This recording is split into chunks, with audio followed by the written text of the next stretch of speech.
You're going to have to be very patient with him in the beginning. Get him placed with adoptive parents as quickly as you can. They took him away from his real parents. He was abused or something. I don't know. Who are you? I'm Mikey Trenton. Trentons don't have a kid. Now they do. You don't love me anymore. That's not a toy. I know that. Mikey, no! I'm calling to inquire about a former student of yours. His name is Mikey Trenton, and he's in the 4th grade. Pilgrim was bad, so the turkey's fixing him. Officially, this case is closed. Mikey, put that down. It's not a toy. That's what you say. Hasn't he ever been checked out? Psychologically? Life is full of accidents. What are you talking about? The radio. It's not safe. Why not? Don't you know anything about his history? He's a wonderful kid. He's perfect. Yeah, he's too perfect. Stop it! I've been doing some research into Mikey Trenton's background. If I had a girlfriend, I'd do anything for her. I think that there's something very wrong with Mikey. There's something very strange about him. I think that Mikey's in love with me. He's only 9 years old. Why don't you like me anymore? No. Mikey, no! Dead people aren't the ones to be scared of. Living people are. I need all the information you can give me on Mikey Trenton. What do you want, Mikey? It's psychotic behavior. Mikey just needs a good, stable home. Remember, Jason and Freddy were kids once, too. Mikey.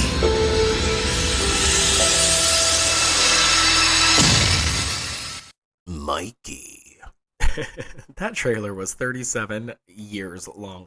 Welcome back to the Gory Gaze, you guys. The horror podcast where normally there are 2 boyfriends that slash up and bleed out your favorite horror movies, mostly but not limited to the black sheep, underrated, and forgotten gems of the genre. But today there is only going to be one, and that's me, Stanley. Alex is very busy and has a lot on his plate right now, and that's not why we haven't been podcasting consistently as of late. We just have had a lot going on. Not to bore you guys with the details, we went on a wonderful trip to New York in February, and we both have just been working a lot. I got my old gig back in Calabasas, so that started taking up a little bit more time than I would have liked, but it's good because we need money. And yeah, we went to Laughlin in March. I will save those stories and save other Alex stuff for when he joins us again. I'm not sure when that's going to be, but for now, you get me to provide you with a solo audio commentary for the movie Mikey from 1992.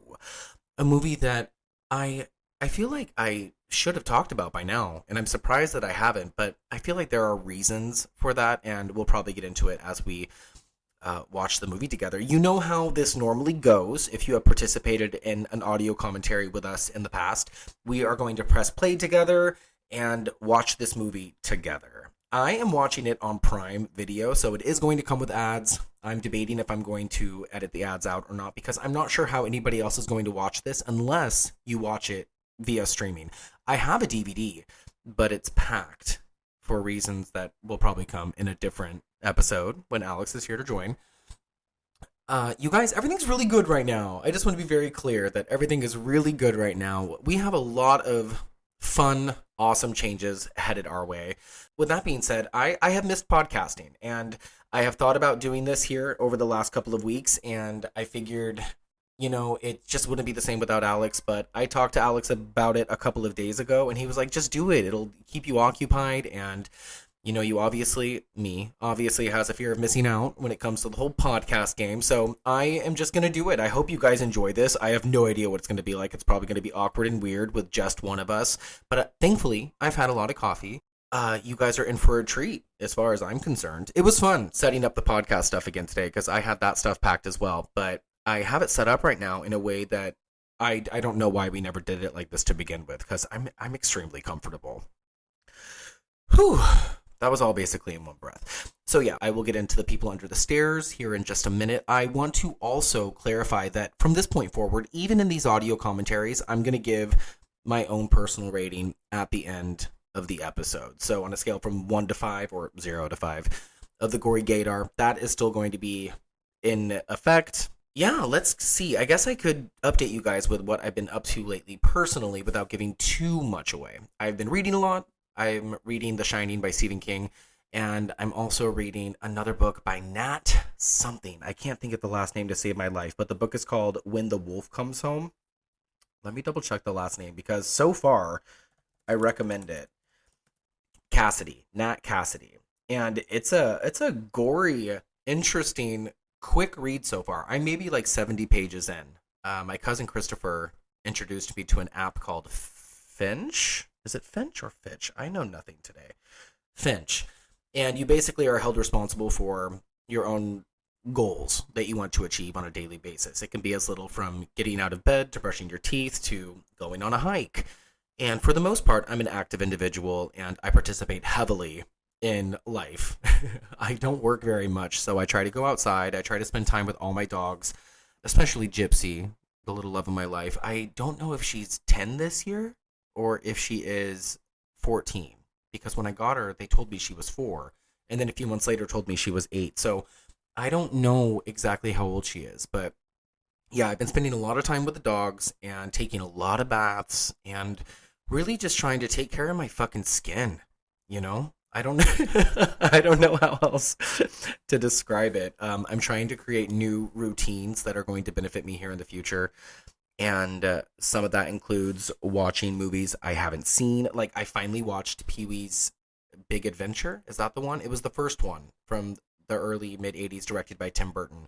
So much fun. I don't know how I missed it, like, growing up. I think my mom might have purposely went out of her way to have me never watch a Pee-wee film, because he and I are very similar. We're both afraid of snakes. We both like pickles.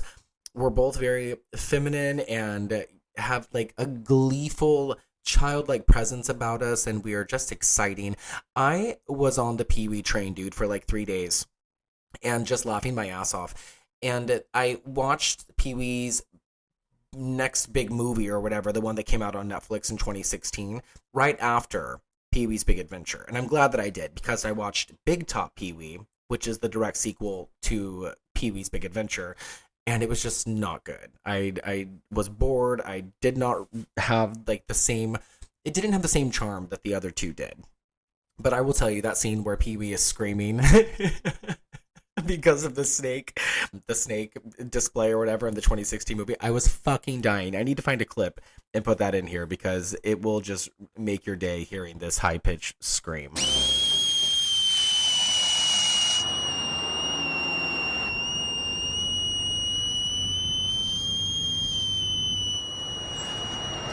Let's check my Letterboxd real quick, which you can follow me on Letterboxd if you choose to. My name is Stanley Jacobus, Stanley Jacobus.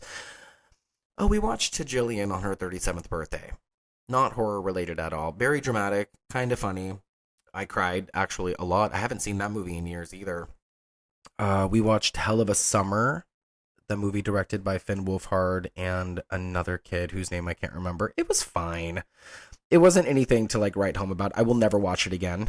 It's one of those. I watched The Entity with Barbara Hershey. It's a film about a woman, a single mother, who is being sexually assaulted on a nightly basis by an invisible force. It was a wild story. I don't think I loved the movie. I mean, who would love that movie? But there were some special effects sequences that were really top notch. So I would recommend it for the special effects specifically. Not sure what else. I don't think you guys have heard our great stories about Snow White, the new Disney flop. I will tell you that I fucking hated it, every moment of it. It was the worst 2 hours of my life as far as a Disney remake goes. And I don't try to give a lot of attention to these Disney remakes. I think the only good one was Beauty and the Beast. But this one, I don't know why I went into it with a little bit of hope. I really, truly did, and I was severely let down. That led me to watch Snow White and the Huntsman, the one with Kristen Stewart and Charlize Theron from a few years back, like 2012, I think. And that was fine. That was okay. I thought it was better than the one that I just witnessed on screen. And if you guys want a good retelling of the Snow White story, then you should watch the 1997 made-for-Showtime movie with Sigourney Weaver and Monica Keena called Snow White, A Tale of Terror. That is my favorite adaptation of that story at all. Even the Disney version, the one from the 30s, the cartoon, I like it, but it's a lot longer than I remember it being. I don't know what the hell what I was doing as a kid, because these movies all felt like they were maybe 30 minutes long. And then I think the last movie horror related that we saw was probably Heart Eyes. I think that's worth mentioning. Didn't love it. Wanted to, because I really liked It's a Wonderful Knife, and I really like other work from Michael Kennedy and Chris Landon, but this one just didn't land for me. I didn't love it the way that I wanted it to. So yeah, what else? We're going to have a new grading system when we do come back with regular episodes. So we're going to be categorizing the end result of whatever movie we have picked to watch that week. So we're going to have a judgment on the acting, on the directing, on the special effects, if there are any, on the script itself, and then whatever bonus / favorite / thing that we choose to come up with. Which will result in a 1 to 5. You know what I mean? 0 to 5. I think that's it. I know we had a lot of movies planned for this year together for future episodes, but we're going to save them until we have the time to do it. Anyway, you guys, let's get into the people under the stairs. Where are the clips? The people under the stairs. Oh my god, he's gone for one episode and I can't figure anything out, even though I'm the one that's responsible for all this stuff, all these sound clips and all that stuff. Alex, I know you're going to listen to this, so just know that you are missed. It's so weird doing this without you. Oh, especially since this is his part. This is your part. Okay, so Mikey is a 1992 little horror thriller, I would say, directed by Dennis Dempster, written by Jonathan Glassner. It stars Brian Bonsall as Mikey, Josie Bassett as Jessie, Ashley Lawrence as Gilder. The fuck kind of name is that? Mimi Craven as Rachel, John Deal as Neil. You've seen his face. You've seen this guy's face. Whit Flint, and I don't think that was actually his name. I think his name was Whitby Hertford when he was acting as a kid. He plays Ben. Lyman Ward plays Mr. Jenkins, also another familiar face from the horror genre. You've seen him in A Nightmare on Elm Street 2. And I think that's really our main cast. The tagline is wonderful. I love the tagline. Remember, Jason and Freddy were kids once too. I think you heard that in the trailer. And that tagline is actually used in another movie called Milo from the 90s. I think it came out in 97 or 98. I found it on VHS at a weird little pop-up store in Burbank. And I want to say it's 1998. Yeah, came out in 1998. It is nothing like Mikey. It does have like a little killer kid, but I think that kid's like a ghost. Spoiler. Okay, so Mikey is an hour and 32 minutes long. It has a 5.7 out of 10 on IMDb, 44% on Rotten Tomatoes, and I don't think that it has any other scores that I can see. Oh, a 2 out of 10 on Plex, whatever the fuck Plex is. It was released on November 12th, 1992. I don't think that was to theaters because there is no budget information that I can find. And a movie like this, I just, I don't foresee it going to theaters. Not that it's bad or anything like that, but it's just, it just wouldn't, you know what I mean? I'm expecting an answer, and I'm not going to get one.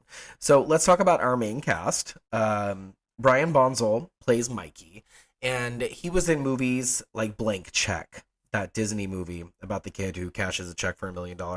Loved it as a kid, revisited it recently, and there's so many things wrong with it. What a problematic movie. There are a lot of things that I don't know if we would get away with today, and that's a children's movie. He was also in Father and Scout with Bob Saget in 1994. He was in a movie called Do You Know the Muffin Man? From 1989. Do you know the Muffin Man?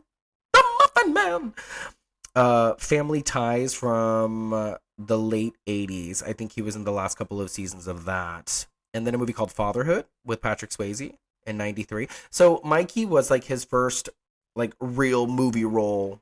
Like it was his first starring role. I know that he had a lot of trouble with the law as he got older. I think he was arrested for domestic disputes and stuff. There's a show on HBO Max or Max, whatever we're calling it these days, about this episode was about kids in the industry, and he was included, and how they turned out today. It's called Hollywood Demons. What a terrible little explanation I just gave you for it. But there's other good episodes about like the Real Housewives and the Power Rangers, the curse of the Power Rangers. So we have Ashley Lawrence, who is famous for the Hellraiser movies. She was in Hellraiser 1, Hellraiser 2. She had a brief part in Hellraiser 3, and she returned in Hellraiser Hellseeker, which I think was part 6. I couldn't tell you. There's like 35 of those movies, which like maybe 3 or 4 of them are actually watchable. She was also in Warlock 3, The End of Innocence. She was in a slew of direct-to-video horror films in the 90s. And some other random movies, like A Murder of Crows with Cuba Gooding Jr. I want to say she has done some stuff in the last few years. I know she was on an episode of that Shudder Creepshow revival. There have been a couple of other things that she did maybe like 10 or 11 years ago that never really saw any light. There was something called The Green Fairy. I got my hands on a copy of that not too long ago. It has Linda Blair. It's an interesting film. She's a good actress. She's great in this. And I'm just going to say it, I know her personally. We've been friendly for years now. We haven't really talked over the last couple of years for no real particular reason, but for quite a few years, we were relatively close. So it'll be fun watching this movie for the first time since knowing her. I think we met in 2015, and I have not seen this movie since then. So it's been at least 10 years since I saw this movie. And that was what I was talking about. I think I've avoided this movie because of that. Like, I think that now that she and I have a history or a past or whatever, it's interesting to watch the movies that I grew up with, like Hellraiser and like Hellraiser 2, because I know her. So I don't know if anybody has ever experienced anything like that with a friend who has appeared in movies that they grew up with. Mimi Craven plays Rachel Trenton, and the last name should sound familiar because she was married to Wes Craven for a brief moment in time, and she never got rid of the last name. Is she still alive? Let's check. Yeah, she is still alive. She does not look like that anymore. What else did she do? She was in movies with titles such as Last Gasp, Dogwatch, Midnight Heat, Daddy's Girl. Oh, Daddy's Girl is from the 90s. My friend Ryan really loved that movie for one reason or another. I couldn't tell you why. I never watched it. And then on Mimi Craven's IMDb, it says actress, Wes Craven's ex-wife. They were together for 5 years. Josie Bassett plays Jessie Owens, and I remember her from, was it Melrose Place or was it Beverly Hills? It was Melrose Place. I watched that with my sister when I was growing up. And I also had like a weird crush on her because of this movie. I think that everybody in this film does a pretty decent job, but I think it's a tie-up between her and Ashley Lawrence as far as the acting goes in this particular movie, because it kind of plays out like a Lifetime movie from what I remember, as far as like quality and as far as like the music and as far as a lot of things go for it to be like a mainstream film released in theaters. But yeah, I don't think anybody else. John Dial, I don't know if we decided on his last name. A very familiar face. You guys have seen him in Jurassic Park 3. He was also in Stripes. He was in Anywhere But Here. He just has a face of that actor that pops up in movies that you wouldn't expect. I guess that's a good way to describe him. And then we have Lyman Ward from A Nightmare on Elm Street Part 2. He plays, I think it's Grady. He plays Grady's dad. And he is also in movies such as Creature, Ferris Bueller's Day Off. I think he plays Ferris's dad in that one. And he's in Sleepwalkers, another genre favorite that I think I might actually do a commentary for as well. I've been thinking about that one for a long time lately. I couldn't tell you why. And then we have Whippy Hertford, or whatever he's calling himself these days. Whitbert. I lost it. We're calling ourselves Whit Flint. I saw him once at Egg Slut downtown. We were standing in line for the bathroom together. He's also in A Nightmare on Elm Street Part 5. We haven't discussed the director. He doesn't have a lot under his belt. He directed a movie in 2001 called Cold Heart, another movie called Double Identity in 2009. I'm going to just say that Mikey is probably his best effort, and I haven't even seen the rest of his movies. Let's see what our writer has done in the past. This movie was written by Jonathan Glassner. He's written a lot for television: Falling Skies, The Outpost, The Ark, Stargate, The Invisible Man TV series from 2000 to 2002. He did 23 episodes of that. He's done 24 episodes of CSI Miami. So yeah, that's the people under the stairs, guys. I think I can just save whatever else for when we press play on the movie, which we should do here in the next couple of minutes. What do you say? Yeah, I'm going to take a quick pee break, you guys. Not that you needed to know that. And again, we are watching this movie on Prime. At least I am. So if you're going to watch it with me, we can hit play together. We're probably going to get ads at the same time. But if you have a copy of this, dust it off. Dust it off. I just don't know where mine is. All right, give me just a second. Stop staring at me. Damn it, Suzanne, your makeup is fine. Come on, what are you worried about? Ah! Jeez! Christ! Stop looking at me! Ah! Oh, damn it!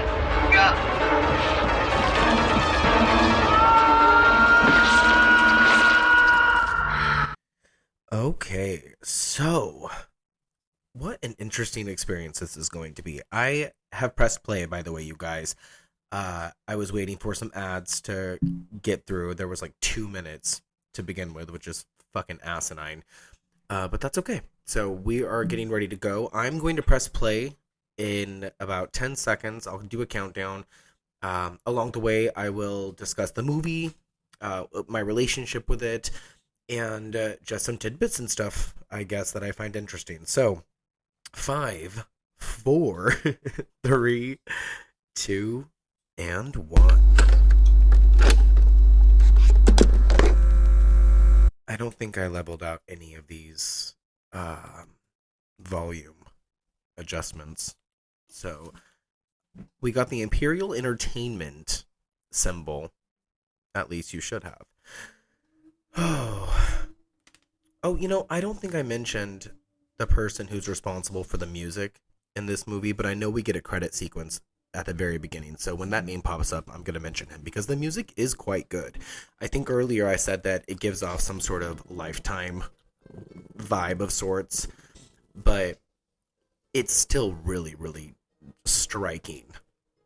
And it's good on the ears. Like, it's a nice dramatic score. We open on little Brian Bonsall, who plays Mikey, and he is going to be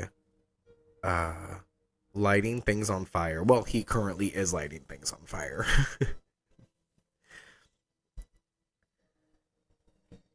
Oh, the music is so good. I forgot. Wait. I forgot to look for his name. Oh, there it is. Tim Truman. Tim Truman. So yeah, the opening, I remember the opening of this movie very clearly. This was a movie that was playing, I believe, on HBO late at night when I was a kid, and I didn't have a lot of adult supervision or anything, so I was basically allowed to watch what I wanted when I wanted. I didn't have a curfew as far as the television went. So I caught this movie at the very beginning. It was one of those movies that I just caught at the beginning, and I remember just being fascinated. Like, I was already a big fan of horror films, and the fact that the lead protagonist or antagonist, whatever you want to call Mikey, was a child was really interesting to me, especially since I was probably the same age this kid was. I was 6 when Mikey was released, and I don't imagine Brian Bosnell, is that his last name, Bosnell? I don't imagine he was any older than that. But yeah, we get an early establishment of the family dynamic here. This is not his mother who catches him with the matches and the burning newspaper, and this is not his sister. This is a foster family that he has been sent to live with. I don't know how long he's been here. Nobody really does.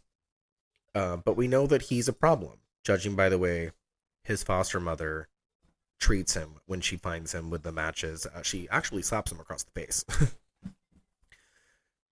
So this causes Mikey to go punish his younger foster sister. I'll find these names here shortly. And the mom is now taking a bath. So Mikey takes her doll and throws it into the swimming pool. And I think we all know where this is going to go. And again, I remember being a young child. Sorry, the dog keeps hitting the fucking microphone. Move, Mina. I remember being young and thinking, wow, why am I watching this? Or how am I watching this? How did a movie like this get made? Because just a few years prior to that, I was under the impression that little actors recreated scenes and plays and stuff for me on the TV. Like, that's where my imagination was when I was a kid.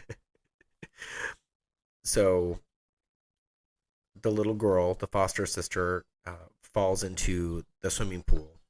She had been stretching her arm out to try to get her doll on the diving board, and Mikey has made sure that she has fallen into the water. And we're going to be clear. This little girl drowns. Like, she straight up fucking drowns. Little Stanley was like, And even now, it isn't as effective, I don't think, as an adult. It's still fucked up. I mean, we see a lot of fucked up shit these days with everything that we're watching. I mean, The Last of Us is not gonna shy away from shooting a child in the face. You know, what we see these days, I feel like, is a lot worse. A lot worse. But what I find interesting about this film is that we know very early, very quickly, we're only like 3 minutes into this movie, that Mikey is a psychotic little killer. Like, they don't hide that from us. But he's asking questions like, why don't you love me? And why do you love, you know, the other girl more than me? And you guys, the dogs are going to do everything in their power to antagonize me right now. But right after that, right after he's asking these questions, he throws a hairdryer into the bathtub and electrocutes his foster mother. And we see that he's very systematic. Like, I don't know necessarily that he's done quite all of this before, and we don't get any of that. But the way that he is organizing his next kill, like this one, for instance, with the marbles on the floor. Oh, the fact they show the little girl floating in the water is just super fucked up. I forgot. It's been a long time. I think I said it's been like 10 years since the last time I saw this. Mina, what are you eating? Can't look away for 5 seconds. So Mikey is waiting for foster dad to get home. And he's very excited and is putting on a little front. And there's a baseball bat within like hand's reach to him. So I think we know very, very quickly that that bat's going to be implemented in a very brutal way. The dad sees his dead daughter floating in the fucking pool. He goes and slips on the marbles and falls out the French door windows into a shattered glass. And then little Mikey comes over and beats the fucking shit out of him with a baseball bat multiple times to the head. And we get red blood on this baseball bat and red blood splattering on the ground. And he's videotaping it. This little fucking psychopath that has videotaped all of it. There's a little camcorder that we see. I totally forgot about that. So that's something that, that's what I was talking about. What I find interesting is that there's not a lot of empathy for this little kid right off the bat. And I don't know that there was like a wave of killer kid movies that had been coming out. I know that the Child's Play movies were out, and that wasn't necessarily a kid, that was a doll. And then the Children of the Corn movies were out. I think the first one had been out at least, and then the second one had been released, so it wasn't so taboo anymore, I guess. We get like a detective subplot that doesn't really amount to anything. Oh my god, the aftermath of the mom in the bathtub with all the burns on her body. this stuff is really brutal. And then they find Mikey in the closet, as if he had been there the whole time. Imagine a TV series today about a grown-up Mikey. He probably ended up like that Joe character from the show You on Netflix. Hold on. So while we are going through this whole song and dance with Child Protective Services and the detective, by the way, Mikey does not have a lot of input right now. He's being very quiet. I just wanted to give some more cast members that I didn't realize were a bigger part. So we have Keely Marie Gallagher as the little sister Beth, and then we have Laura Robinson as Grace Calvin. That was his foster mother and foster sister. Can't seem to find dad. Yeah, I don't know who the dad is. And then the detective is played by Mark Venturini. And then I'm thinking her name is Shauna Tropsik. I just made that up. I don't know who the fuck Shauna Trop. That is like misspelled and everything, and I don't know who that face belongs to. Not important.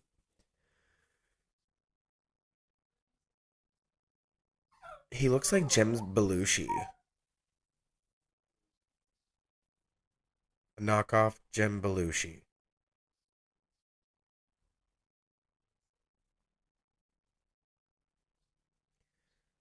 I remember the last time I watched this really focusing on the locations and where they were and really convincing myself that they were here in Los Angeles. But I think this movie was filmed in Arizona. Parts of Arizona. This part where Mikey is acting out like a cheerful version and murderless version of what happened to his family in this dollhouse. And I gotta say, Brian Bonzel really nails this. I mean, it's like a grown-up Gage Creed, just killer kid going around killing people with absolute glee. Like there's a word for this. What is he? Does he have borderline personality disorder? Definitely a narcissist. The log line. A seemingly sweet and innocent little boy causes murder and mayhem in his new neighborhood and falls for the teenage girl next door. I don't think he's seemingly sweet and innocent. We know from the very beginning that he's not.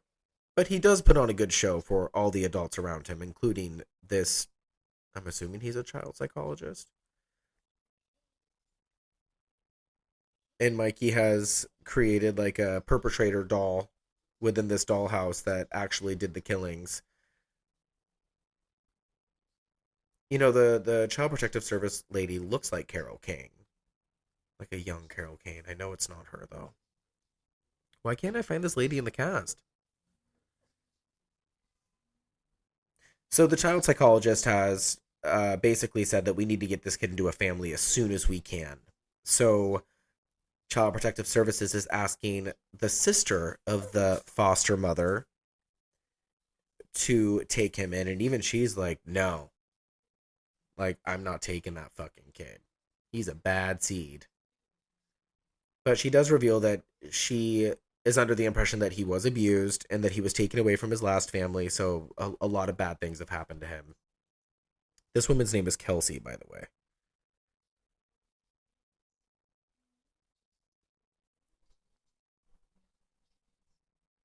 Oh, she's good. I like Kelsey. We should have got a little bit more of Kelsey, I think. Another woman who's not credited in this film. Fuck, man. At least not on IMDb. Yeah, so very clear that Mikey has no familial connection that is willing to take him in, at least from the people in his immediate foster family. And then we're introduced to Rachel and Neil. And this is just a classic introduction of like a doofy man and like the kind of uptight, paranoid woman, suburban, and they're about to meet Mikey for the first time, and he's like taking a picture. You guys, fuck me. Dude, the pug just keeps jumping on the chihuahua and like antagonizing him on purpose. I always really liked Mimi Craven in this when I was a kid. I thought she was very maternal, and I thought she was very soft-spoken, and I liked her performance then.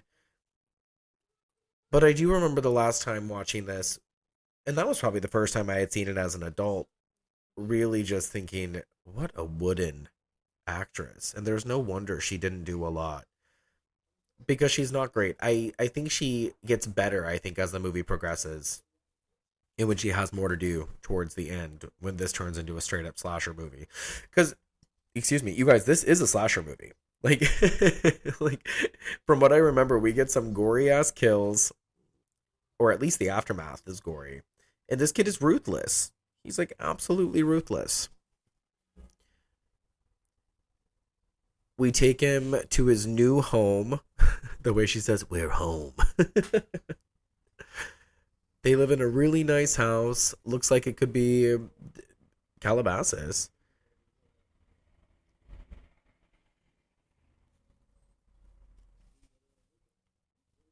I wonder what... Gosh.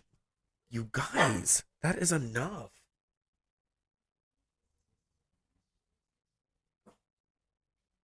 I have to like hold the dog's mouth shut. This is where we're introduced to Bert Hertford, whatever this kid's name is. I always remember thinking, God, he is so funny looking. He's a good little actor. When he was a child, he was also in Jurassic Park, the first one. But I remember thinking that he was an okay actor. These two work well together as well. I get like good son energy from the two of them when they're together, and then the scenes that they have. You know right away that something bad's gonna happen to that fucking fish tank, because he makes a suggestion about how it's part of her job and it's important, and he wants to help. He makes a comment about how he wants to help. And it's kind of funny too that they have like a whole little subtext about the separation of the babies from the mother, because the mother will eat them. Wait, who's that woman? There was like a blonde lady that was there. I don't know why she's here. Is this just some random person to see him? I don't remember this woman at all, the blonde lady. And then Ashley Lawrence comes in. I am going to only say positive things. She has such a presence. She does. And everything that she's in, I think she makes it better. She can make a really bad movie watchable, and it's because of her presence. I think Ashley Lawrence has a terrific presence. This scene specifically between her and Rachel, I think, is so sweet, and it only works because of her. Because even watching it now, it's a trying performance. Like, this is someone who's like in an acting class, I think, and I'm talking about Mimi Craven. I wonder if they would have cast any other woman, how this would have turned out. And again, this isn't like completely knocking her performance, because I do think that she gets better. She does have really pretty green eyes as well.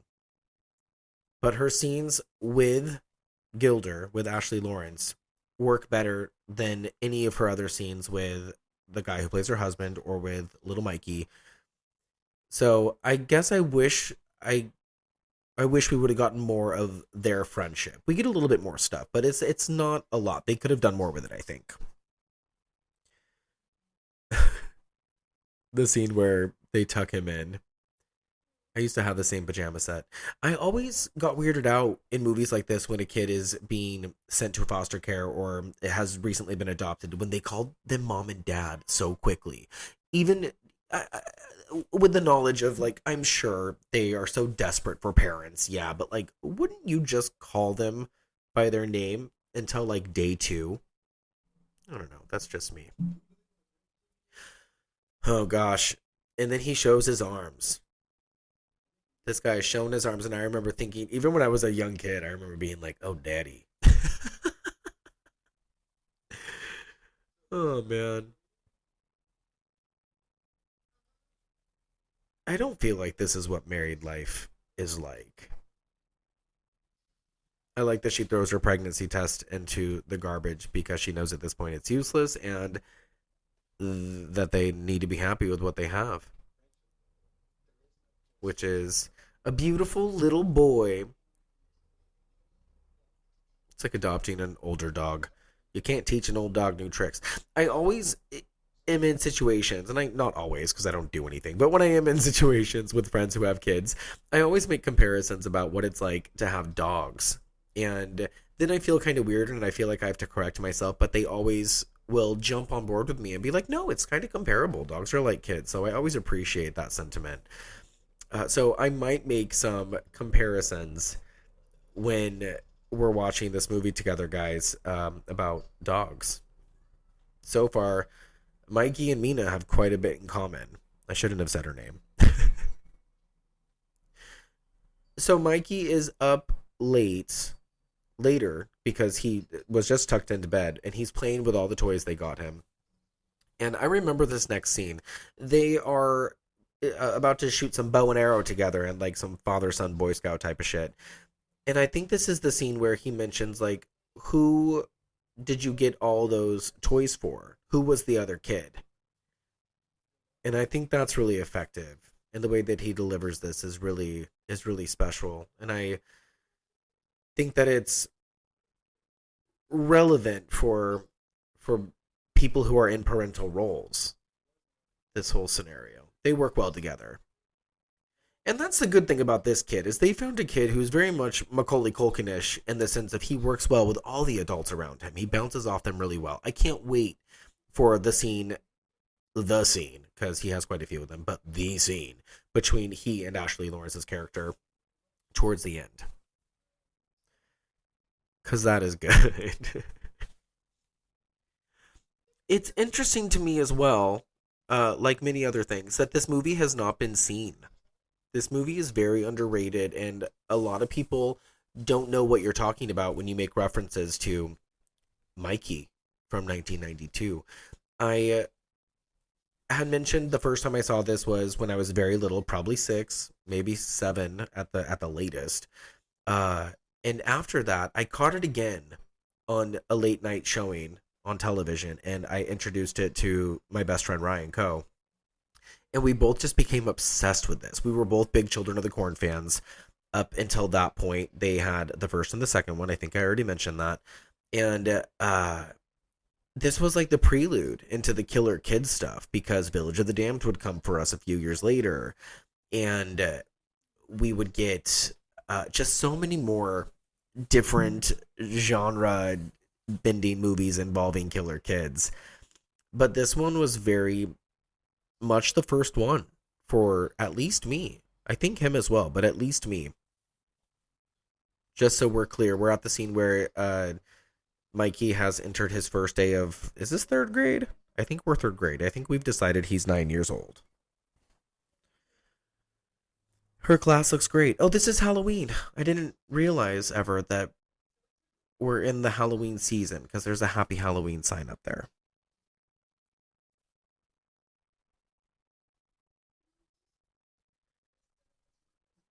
There are other movies I really like involving the killer kid concept. I like Omen 4, The Awakening. That one is, about the devil's daughter. It's not necessarily a killer kid, but like she does do killing. So it's not like this formula. It's not like slasher formula. I do like that. There are other movies over the years that have come out, like The Hunger Games. Essentially, that's a killer kids movie. And I think that there's another one worth mentioning called Joshua. That was like 2009, Sam Rockwell. That's a really creepy killer kid film. Like, it's psychological more so, but I like it when they take these movies and they do them correctly.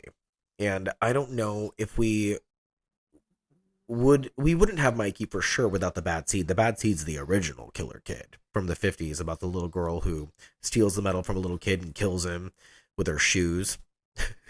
Give me those shoes, Leroy.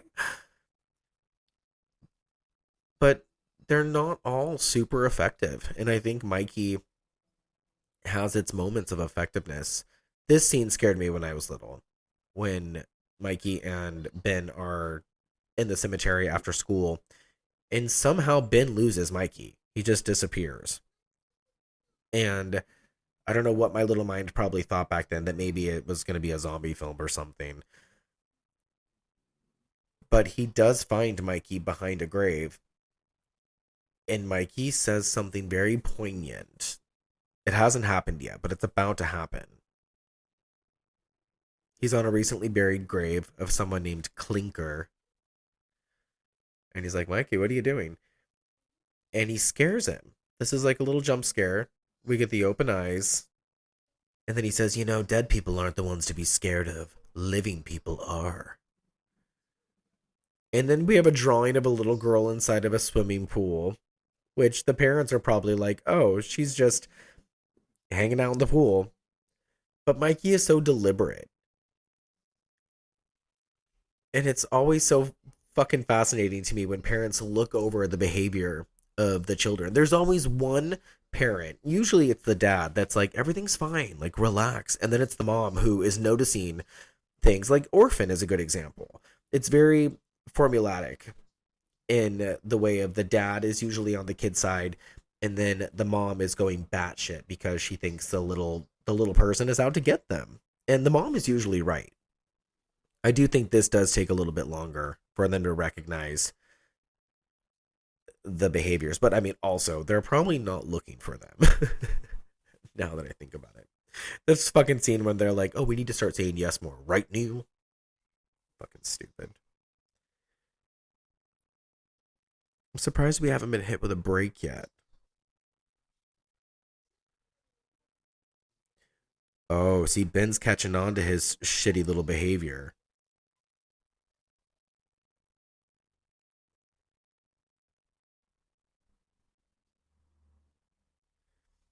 So, oh, this is where he sees Jessie, which is Ben's sister. Ben's beautiful sister. He sees a picture of her and he's like, oh, I love her. So, foreshadowing on that end. It's like a baby fatal attraction.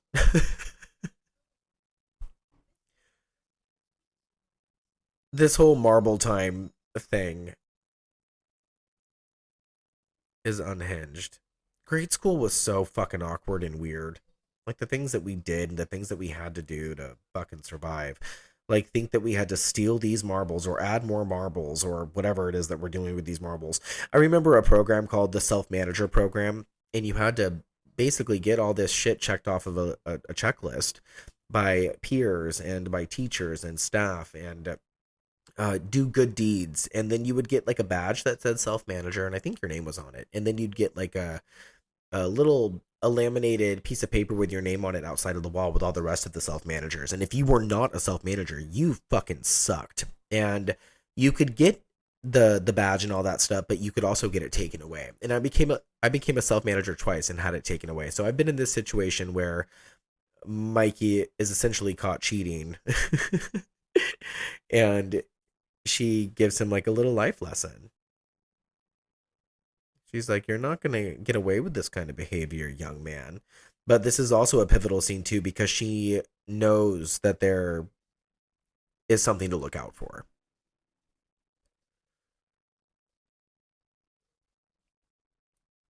Family's at the zoo. I don't like the way that this man is touching him.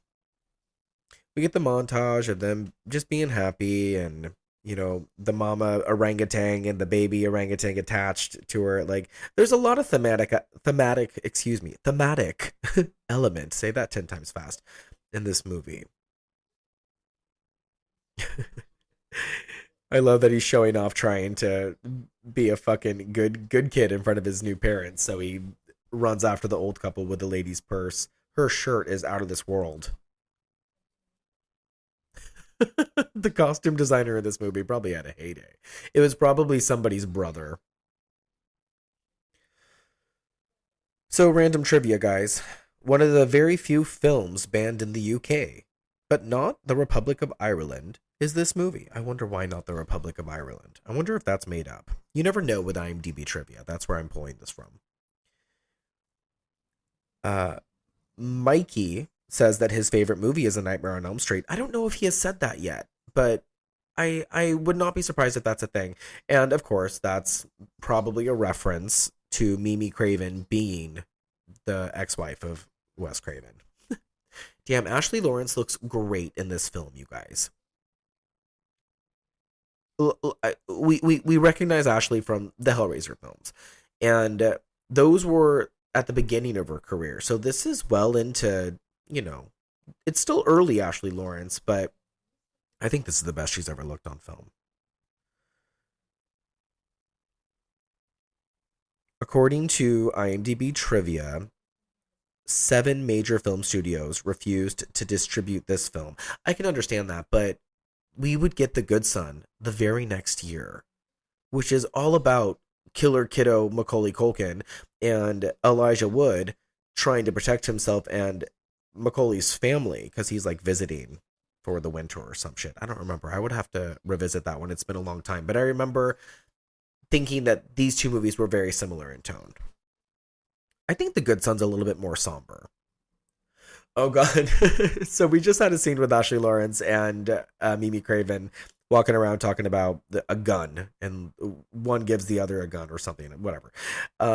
We're in the class the next scene, and Ashley Lawrence, I should call her by her character's name, Gilder, sees that Mikey is drawing a picture of like mayhem, like Thanksgiving slaughter, when the assignment is supposed to be probably something that's not that.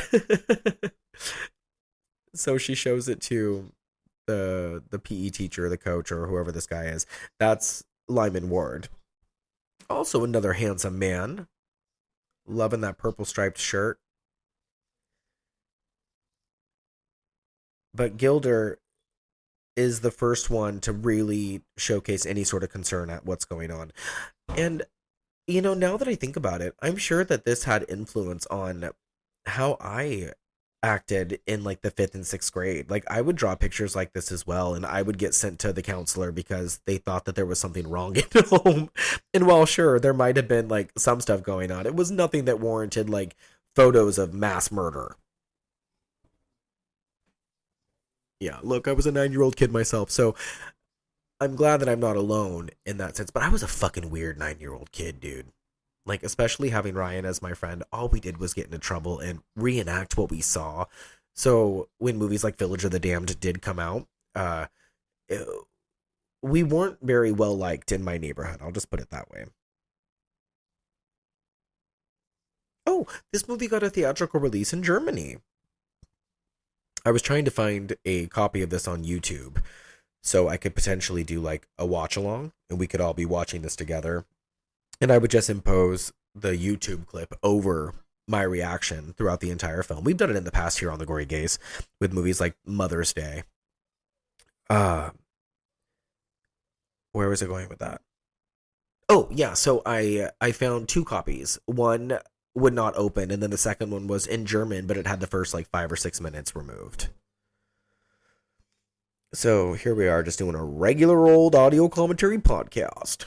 And by the way, I'm calling this episode 49.5. I might call this whole series of audio commentaries 49.5, part 1, 2, 3, 4.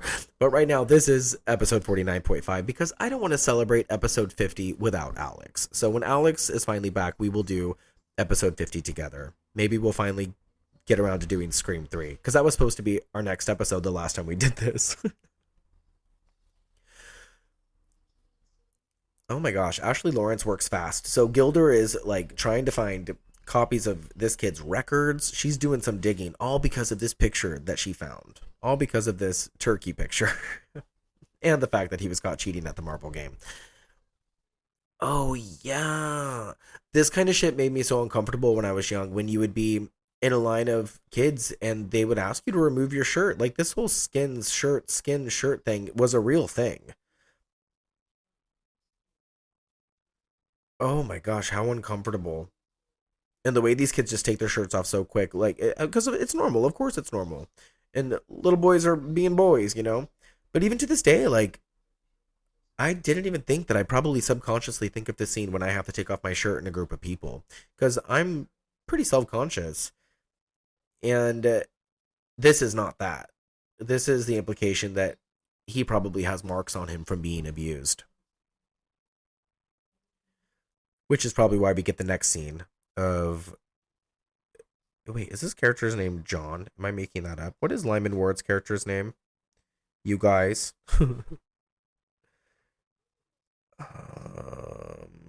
Mr. Jenkins. I'm sure he has a first name.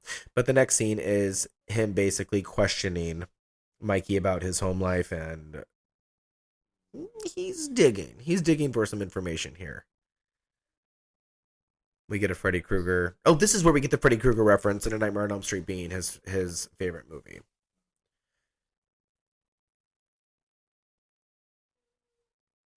This is not really on topic, but this just reminds me of being in the 4th grade, and my teacher at the time, his name was Mr. Michael Sauter. Never saw him again after the 5th grade, but he has been on my mind all the time. I think about this man often. I've looked for him too. I've looked for him on Facebook. I've looked for him on social media. As far as I know, he's still a teacher in the district where I went to elementary school. Maybe he's retired by now, actually. But watching this reminds me of Mr. Sauter. Like having like a teacher who was a much older male who was so nice and so pleasant and so understanding, and having that connection. He let me get away with fucking murder. I got to write like all these stories in the computer lab when I was a kid. I never had to come to class, and he would read my stories out loud. And if he didn't, he would give me like money. He would give me like $1 for like missing out on reading my weekly story to the classroom. It was kind of cool. He pumped me up to become a writer. And if you guys don't know, I do that. I do write. Okay, we are being introduced to Jacqueline Bissette's Jessie in all of her early 90s glory. This girl has like turquoise leggings on, very short jean shorts, a blouse from a Prince music video, and she is greeted by Ben, who is hovering over Mikey's supposedly dead body, or not breathing body. And I don't remember, but does she actually kiss him? I mean, not kiss him, but like give him mouth to mouth. This kid was put in so many situations as a kid where he has a much older woman putting his mouth on his. I don't remember. Does that happen? She's checking his pulse and he's not breathing. And I don't know if this trick actually works, but I think I remember when I was... Oh, she does do the CPR thing. I remember when I was little putting a rubber ball underneath my armpit, and I don't think any of this actually happened. Me and my brother tried this together. How often this kid does an eye open as a jump scare.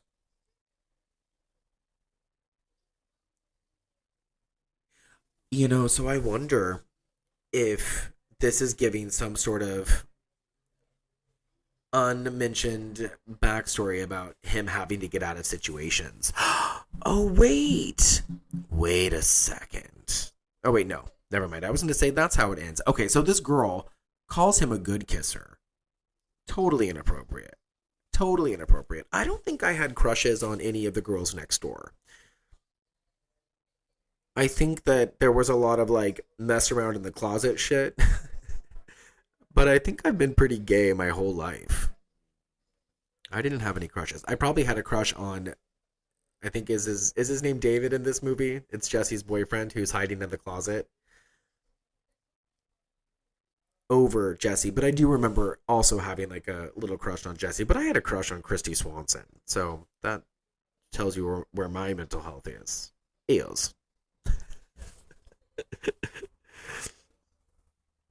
Oh, Jonathan Glassner. I'm surprised that this movie hasn't been remade. I know we've gotten variations of it, but the fact that it hasn't been remade is kind of bonkers to me.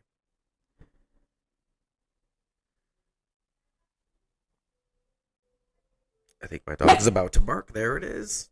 I knew it was going to happen. There's a movie from the 70s, or it might be the early 80s, but no, it's the late 70s, called The Brood. It's a David Cronenberg movie. That's on this list of killer kid movies that I just pulled up, but those aren't kids. Those are like, oh, what are they called? Like manifestations, like physical manifestations that this woman births due to her stress. And then there's also, Joshua was 2007, by the way. I had said 2009. There was a movie from the late 80s as well, 1989 to be exact, called Beware Children at Play. That might be a movie that, hopefully Alex is around for that, but we need to do either an episode or a commentary on that one, because that is fucking bananas. There's nothing quite like Beware Children at Play.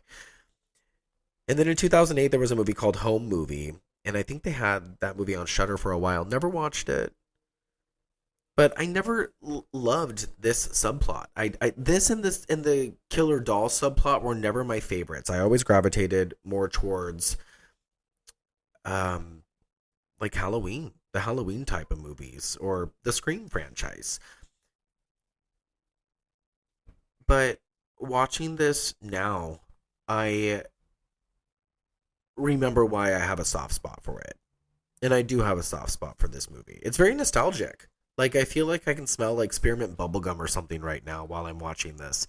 And I must say that the quality of the Prime version of this that's streaming is actually really good. I think that there was a DVD that was released a few years back. And that's why we have a new, better version of this. Because, let me tell you, the DVD version, the quality is not great. Oh, another fun Killer Kid movie, Bloody Birthday. Maybe I do like the Killer Kid genre.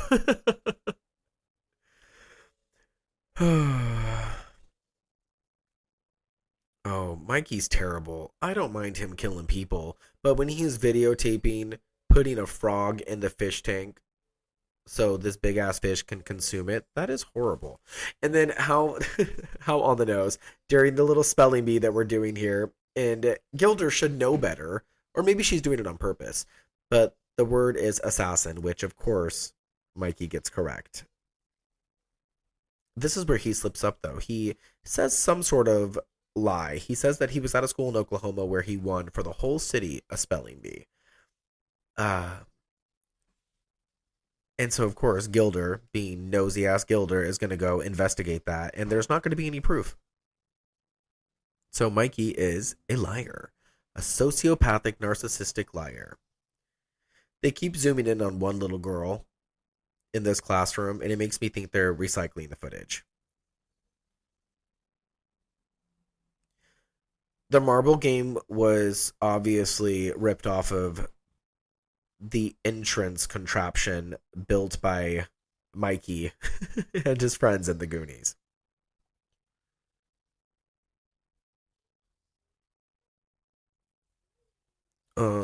Those fish are getting bigger. They were babies, and now they are getting bigger. That's fun. Never noticed that.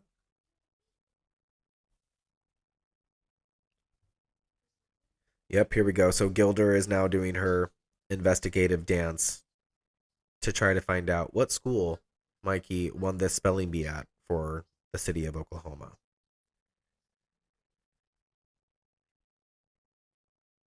I think there's a Tubi original that came out recently called Adopted. I'm looking at the plot synopsis right now. A couple's hopes of adopting the perfect child unravel as their new son reveals a dark side, bringing terror into their lives. Could this be the remake of Mikey that we didn't know we needed? I'm going to have to check it out. It doesn't look good by any means, but I'll probably watch it. Oh, Gilder finds out that the parents were murdered. Mikey's last parents were murdered.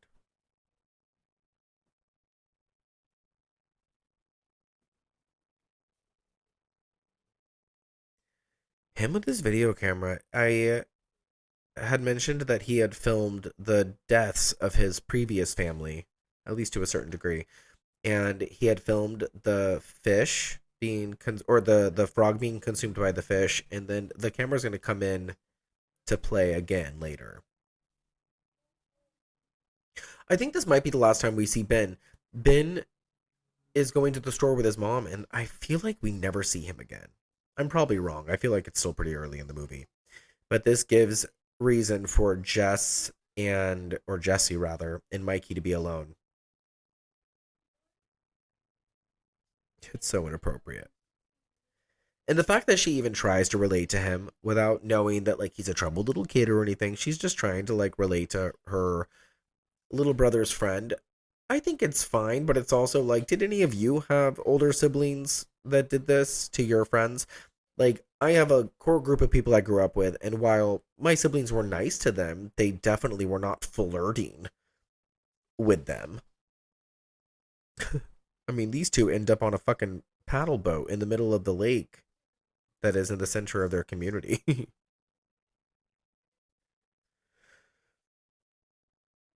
So there is an Elm Street connection times three. So we have Lyman Ward, who, as I said, appeared as the father of Grady in Freddy's Revenge. We have Whitby Hertford, now Bert, who appears in Dream Child Part 5 as Baby Jacob. And then Mimi Craven, while she was married to Wes Craven, she also appeared in the first Nightmare on Elm Street. Did I say that? She has a very, very small part. She's like an assistant nurse with a mullet in the sleep study sequence.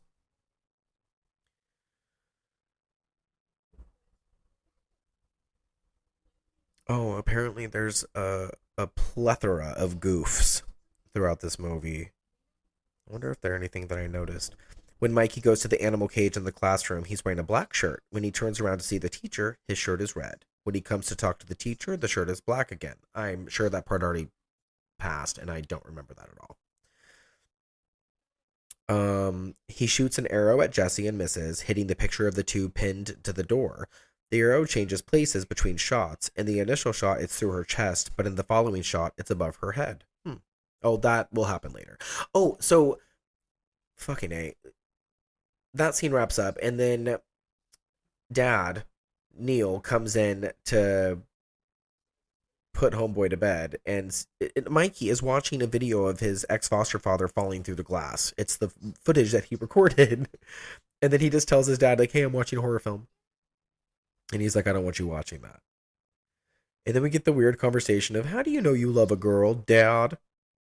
And then Dad's like, it makes you feel good all over. Oh, God. Some more goofy stuff. In the opening credits, Ashley Lawrence's name is misspelled with a W, but her name is spelled correctly at the end with a U. Oh, we love a plot hole. Mikey's hands are wet with blood when he picks up Mr. Jenkins's gun. So when he replaces the gun, he's still with bloodied hands. It would be covered in blood. However, it is apparently clean, and Mr. Jenkins notices nothing wrong. I don't know. We'll see that when it comes, because I don't remember that, nor do I think that that's actually real. I think that's made up. Oh, I do remember a spoiler. Okay, so later a body moves and it's completely obvious, but I think that's because it's part of the story. So now Mikey is videotaping Jessie as she gets undressed in her bedroom. You know, Jessie does kind of look like Christy Swanson in a way. I don't know why I had such a crush on Christy Swanson, you guys. She has much different political views than I do today. And I don't know where her career went entirely, but in the early 90s, she was like my dream girl.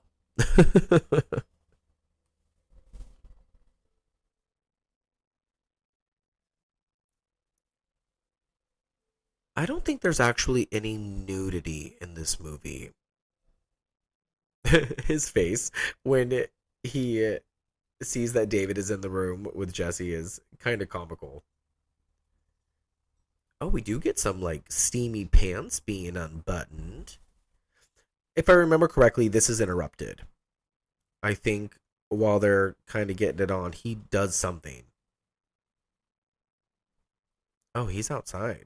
Are we throwing rocks, little Mikey? Oh, shit. He's going to throw rocks at her window. Oh, through the window. Not just at the window. Holy shit. He broke that window.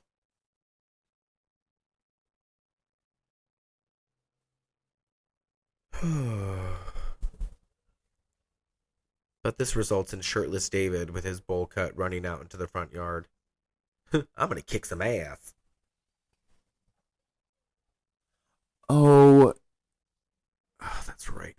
I don't think it's appropriate for any movie to kill an animal, even if it really, I mean, like, it shouldn't further the storytelling. I mean, unless you are Pet Sematary or you're in that universe, whatever, I'll work with it.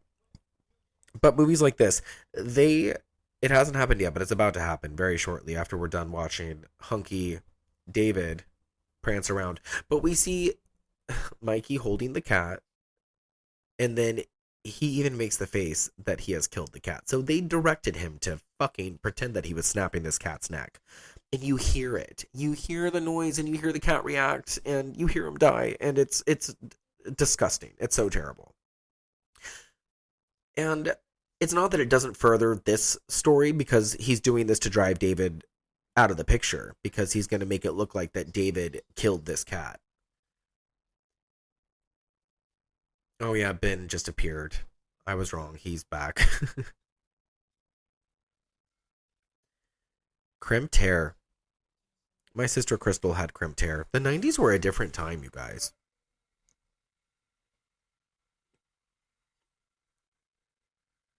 Yeah, that's right. So David is leaving, and as he's backing out, I think he runs over the cat that was placed there by Mikey. Fucking terrible. Yep. Ugh, God, the subtitles. Body squishing under tire. That is terrible. And also triggering. When I was a kid, I had this cat named Pepsi. We had just random animals at our house and random cars just parked in the driveway. It was a nightmare. And my mom was dating this guy who was on drugs, and he, oh my God, they show the cat. I totally forgot that. They show that cat underneath the fucking tire. That's horrifying. Oh my God. And he's videotaping it. This masochist. Oh, sadist, I guess is a better word for it. So, of course, now this is going to cause a rift between these two, between Jesse and David. What I was saying was my mom's boyfriend at the time ran my cat over and then put the cat under one of the cars that wasn't working in the driveway. And when I found the cat the next day, he basically admitted it, but then like tried to get himself out of it. And I was like horrified that something like that could actually happen in real life. The things we choose to remember. The part where Mikey is stabbing a thumbtack into his arm is, oh my God, I it looks like he's actually doing that.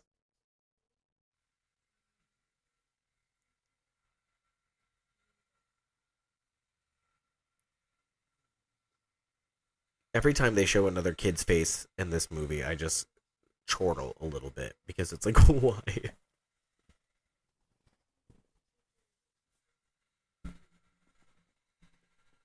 Oh, is this the scene where they're talking about the black shirt and the red shirt? Because he's wearing a black shirt right now. I mean, I'll be honest. I was a dramatic child. I used to shove thumbtacks into my arms and like light the lighter upside down and then put that onto my arm and basically self-mutilate. And I did get caught by a teacher, and it was not a good experience. I remember being very ashamed and very embarrassed. But finally, this is where we get Gilder and Mr. Jenkins addressing Neil and Rachel. We're calling it unattached syndrome, which is very common in adoptive children. I'm going to Google unattached syndrome. It's not formally recognized. It is not a formally recognized psychological term, but it can refer to the symptoms and experiences associated with attachment disorders or emotional detachment. These disorders can manifest in various ways, impacting relationships, social interactions, and emotional well-being. See Mikey. No, I'm kidding. It doesn't say that. I don't know. I don't know if I would be offended if other peers were telling me that something might be wrong with my kid. Like, especially if he wasn't my kid. Especially if I hadn't spent a lot of time with him. Like, I feel like the teachers probably see this kid more than they do. And I don't think that Gilder is being unreasonable.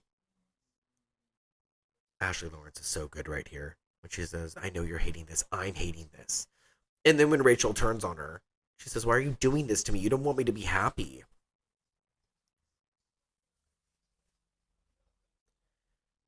This scene is good. It's tense. But Mimi Craven is not a good actress. But Ashley Lawrence and the guy who plays, or Lyman Ward, they steal each scene that they're in this movie. They're both. I just wonder what this movie would be like if we had a different actress playing Rachel.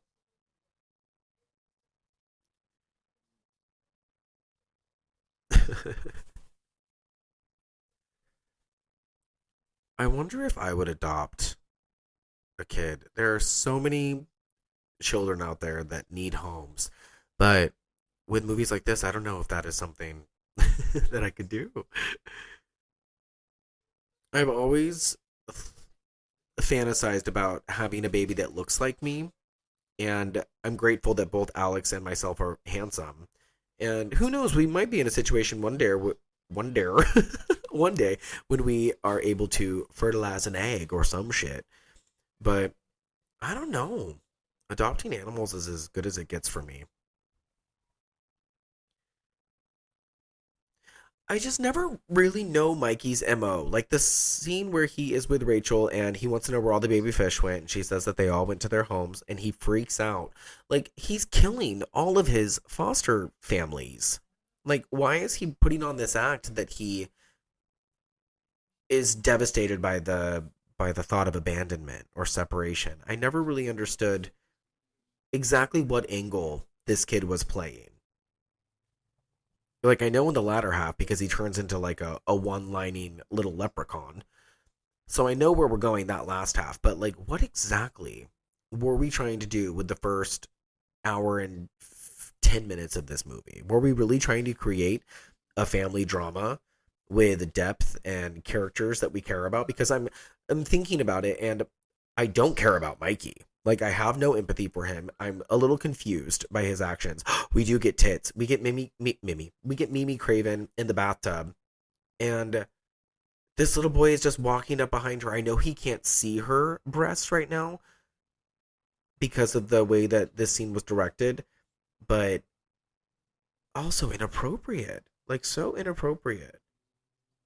Like, she's barely covering herself in front of him. I don't think that he can see her, but I'm curious about how stuff like this gets filmed. So Mikey has brought Rachel flowers because he's trying to manipulate and gaslight her. This is where it gets lifetimey for me, is when I'm watching her. She's the one that makes it lifetimey for me. Oh, we're getting flashbacks to the opening. Plugged in appliances that we could maybe drop into the bathtub. But I was saying, I don't care about Mikey. I don't care about Rachel. She's kind of just an ill-written character. If I had to care about any characters in this film, it would probably be Gilder. And I'm not saying that just because I know the actor who plays her. You know, I just think that character has a better story going on. And I think I dig the whole The Ring vibe, you know, trying to find answers. And I like that she sticks to that and is consistent with it in her performance. Oh, Ben is here again. Why are these two friends? Oh, wait, it's because he's obsessed with Jessie, whose hair is no longer crimped.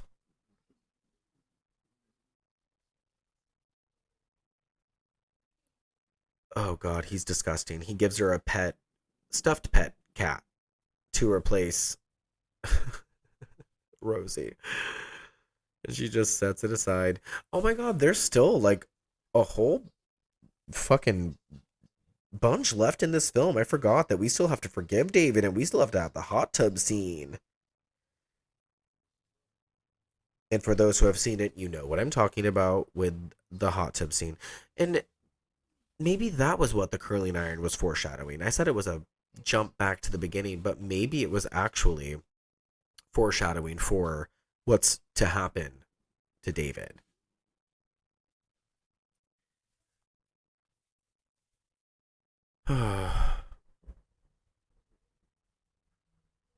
Yeah, roses wouldn't fix it for me either.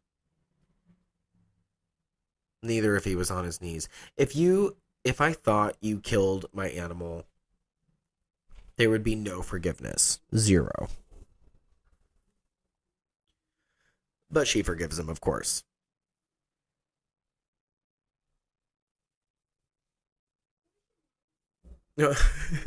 He's such a baby. Where's your mom at? He just wants to tell on them for kissing. Oh, we get a microfiche scene. Totally forgot about this. No barking. Don't even think about it. Every time that elevator fucking slams.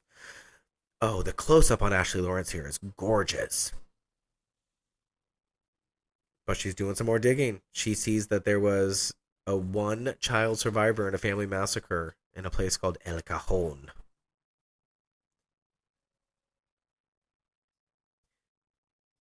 I have talked to her about the making of this movie and if she likes this movie. And she has told me that there are bits and pieces that she does like, but that it wasn't a pleasant experience for her.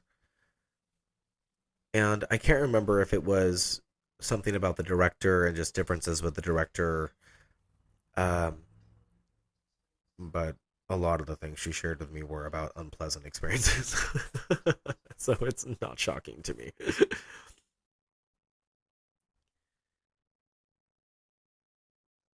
This guy is always wearing a pinstriped long sleeve shirt and his hair is always slicked back and I love it.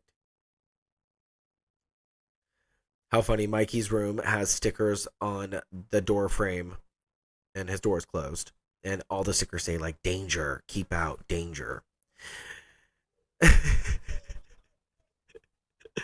I love that he's just like up on the roof, lips pursed, all pissed off, just watching adults be adults. And it just makes him so sad. Well, mad, I should say. This is the hot tub scene I was talking about. Oh, boy. I wonder how many times I can say, oh, boy. So he has one of those clear phones. Like one of those clear phones that is like connected to a landline. I had one of those. He's calling so he can distract Jessie. That's right. Who is currently taking off her clothes in the hot tub because they jump in with their clothes on like idiots. You can see her nipples. Miss Bassett. So they're about to get steamy, but Mikey calls and distracts them. And then while she is out of the hot tub, Mikey comes to the hot tub. And this is nuts. This is where like the one-liners start happening. I mean, I know we get the see ya champ at the very beginning, but this is like where it really starts to kick off and Mikey starts to become like a little boogeyman killer with funny little one-liners. I love how we pull back and he's standing behind the radio. You killed Rosie. Oh. I like that he picks up the rose and he is gonna like tear the rose apart. I think, doesn't he? No, he smells it. You killed Rosie. Oh no, I think he just throws it in the hot tub. The radio, it's not safe. Why not? Well, here's why. Oh my god, so he kicks the fucking plugged in radio into the hot tub. And then he says, 'cause you could die. It's not safe. 'Cause you could die. This is not very realistic. Jessie comes back and she's got some booze and she's looking for David, who is in the water. Like he's like underneath the water and his body just pops up. How on earth is his body being held down underneath this water this whole time? It doesn't make any sense. This reminds me of Friday the 13th. Oh, speaking of Friday the 13th, Laura Parr Lincoln passed away recently. I was really saddened by that because she was the first Friday Final girl I ever saw. Makes me sad. This body is still not up in the hot tub. Unbelievable. But it's about to come up right now. Face all burnt, body all red, body all bloody and burnt up. Like, how did it stay under so long? And of course, Mikey is videotaping this too from the rooftop. Oh, if we forgot, we're here to remind you that there's a detective in this movie, and Gilder has actually gotten a hold of him.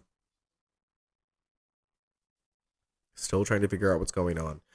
Gilder clearly doesn't have any children, or a boyfriend, or a life, because she has made her own life about figuring out just what happened to little Mikey.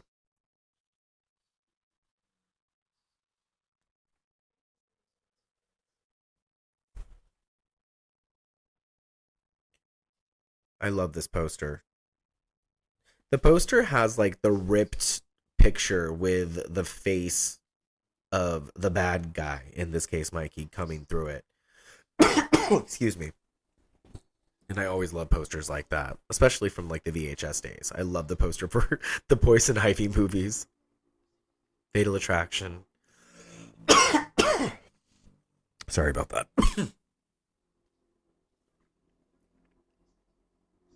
Remember, Jason and Freddy were kids once too.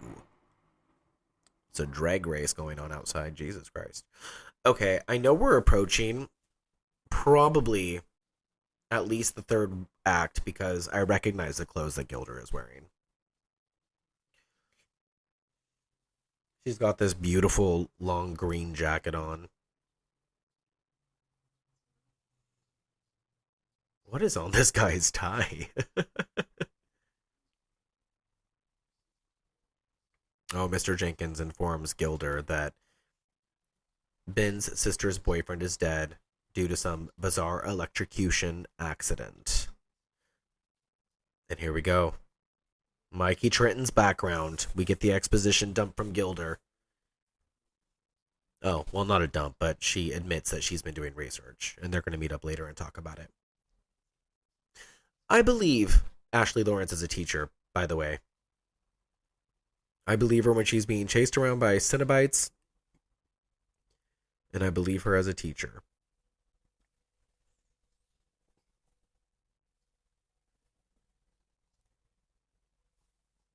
Going back to the poster, they give Mikey yellow eyes, as if he is some sort of demonic possessed entity. I'm here to tell you that while that would be a fun idea, it's not the way that it is.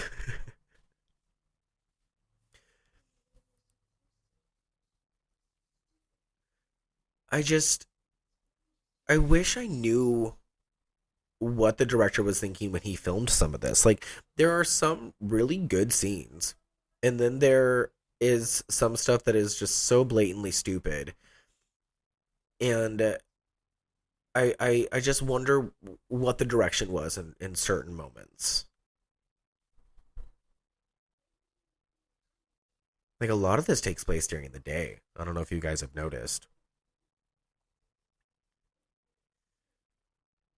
Love the head wrap that Jesse's wearing in this scene with her and Mikey, and how he's talking about how it's different to love a person than it is to love an animal.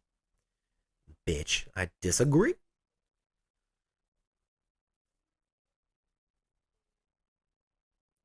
Wait, why do we call him Mick? She calls him Mick. Oh, and this is where he says, I'm not dead. Now you can love just me. And now we realize something is wrong. This kid has 2 front teeth and is missing all the other teeth in his head. And y'all are just figuring out that something is wrong now. Okie dokie. Did we ever figure out what the parents do? What Rachel and Neil do? I don't remember. Oh, wait, no. She takes care of Fish. And what does he do? Is he like an architect or some shit? I have no fucking idea. I literally don't remember. And can you tell me why there are rose petals inside the hot tub right now?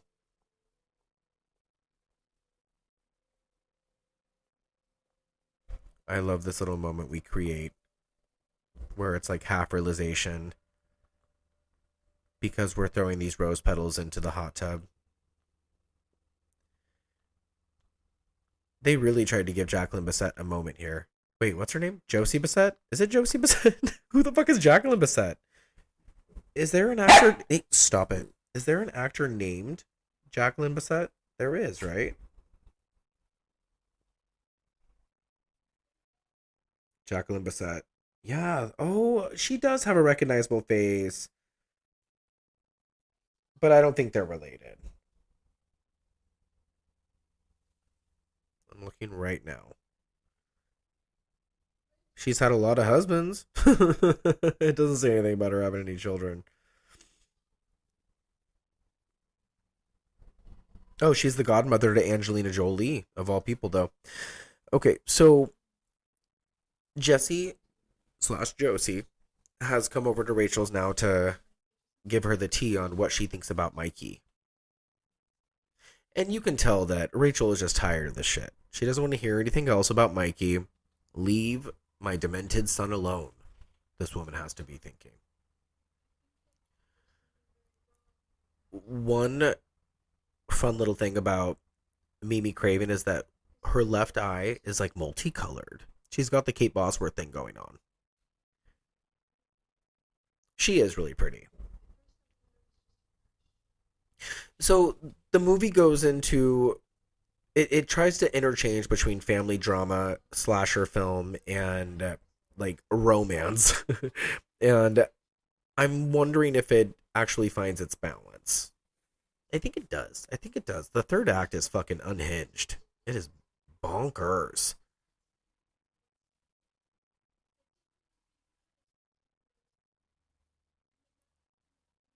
Oh, I don't know how I'd feel if I was to hear this. But also, she's been hearing this from everybody else, that her kids got problems and she has refused to face it. Like, why is she defending him so much? I wish that there was more with her character on why she felt like she had to defend Mikey. And Mikey, by the way, is listening through the staircase. He's on the staircase looking through the stairwell cracks, and that's very much like the cover of Omen 4, The Awakening.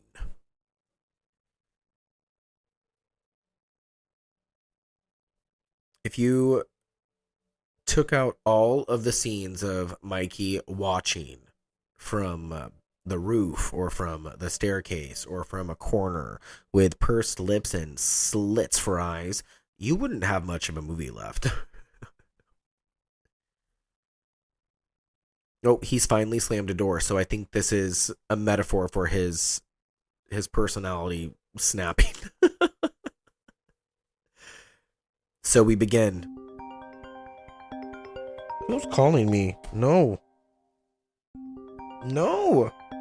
No. Sorry, guys. My sister was calling me, and I had to put my phone on sleep mode. And I can guarantee she's going to try calling back. Nope, there she is. Even in sleep mode, huh? Interesting. Sorry, you guys. I know that this is exactly why you're watching this commentary with me. Hey, by the way, I have not experienced one ad. I wonder if all the ads were at the beginning. There was 2 minutes and 40 some odd seconds of ads at the very beginning, but I have not seen one yet, so that's good. You know, they keep showing this fucking fish tank. And I knew, even as a young lad, that there was bad news ahead of us with this fish tank. Oh no. Rachel walks in on Mikey, who is watching a VHS of David's murder. Or I guess Jessie finding David's body. And she just sits down. She just sits down and watches it with him. She's trying to do the whole like, oh no, befuddled thing. She sends him to his room, but of course he's not going to go to his room. He has a fucking hammer in front of him. Remember, I said that this is nuts. The last like 15 minutes of this movie, and it is. He takes that hammer and smashes her to pieces. No, I'm kidding. But he does hit her hand right about now. And then he breaks the fish tank. Oh, but this is a different fish tank. This is a fish tank upstairs. Yeah, he got her hand good, dude. I think this also led me to believe as a kid that I was allowed to, like, at least walk around with hammers and threaten my brother or people in my house with them and say funny things like, teach me how to die, or something. Yeah, she's not scared enough. She, like, is walking around. She gets, like, an ice pack for her hand and begins to make a phone call. Like, bitch, do you have any speed? Do you have any want to live?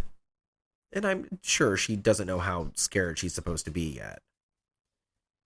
Oh, he just got her in the arm with the claw of the hammer. Holy fucking shit. And he's gauging out. He's got the mouth going, and it looks like he has more teeth right now. Oh my god. She knocks him down, flat on his back. What amazes me in these kind of movies is that it takes a lot for these kids to, like, get theirs. Like, you basically have to light them on fire and put them in a car trunk and have that car drive into a swamp for them to die.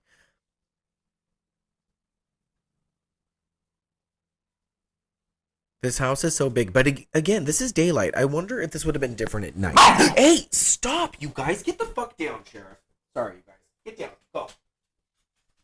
Barking in everybody's ears. I'm going to have to go through and edit out all these barks because it is so high-pitched and insane how loud your bark is.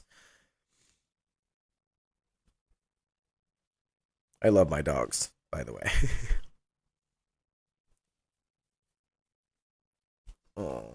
So she's pleading and begging, no more, please, no more. And Mikey has actually broken in.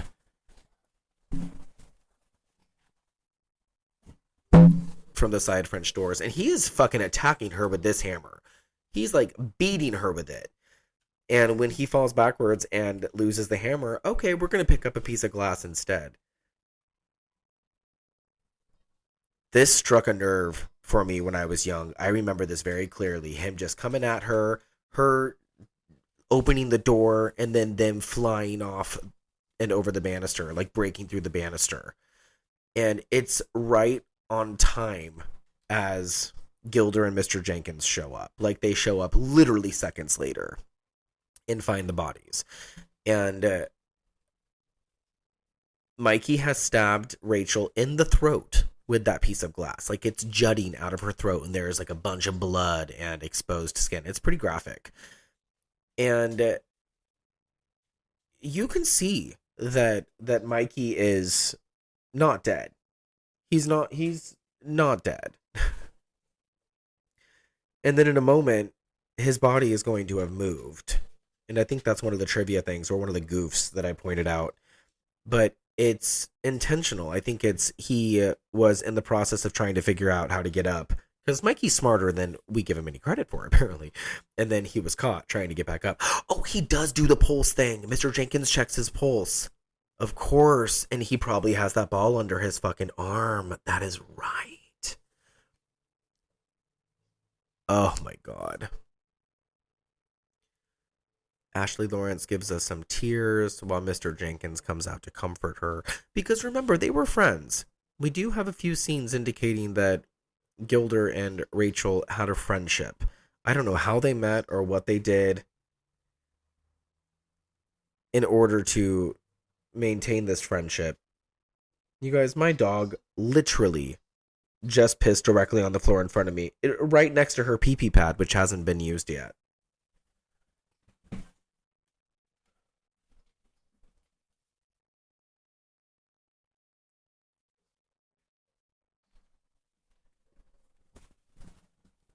Fucking insane. Owning dogs is insane. I long for the day where these 4 dogs have a yard. It's not too far away. Not too far-fetched. Mina.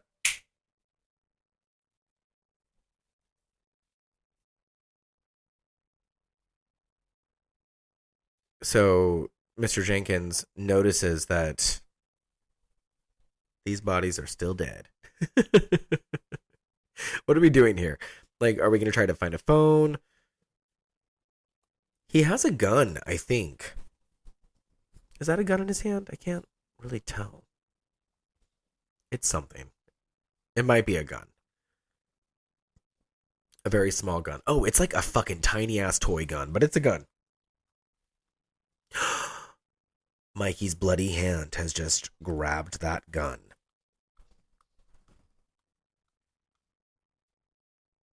And then replaced it because he took the bullets out. That's right. That's right.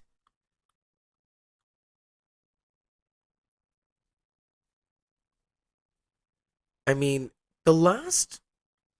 maybe it's the middle section that lags a little bit. I think that if we would have taken out the whole storyline with the neighbor girl and all the David stuff, like, it's fine, I suppose, but if we would have taken all that stuff out and strengthened up, like, plumped up the family dynamic story and the teachers and why they are so invested in this, I think that would have been a little wiser. That's my version of Mikey that I want to see.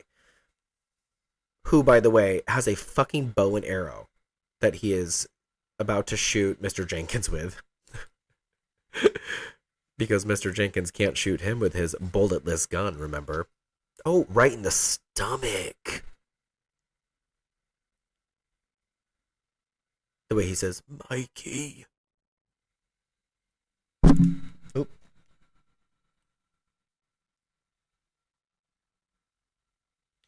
Oh, that arrow is all the way through him. Gilder's first name is Sean. I didn't even realize that she had a first name. What a dummy. Dude, this kid is caked in blood.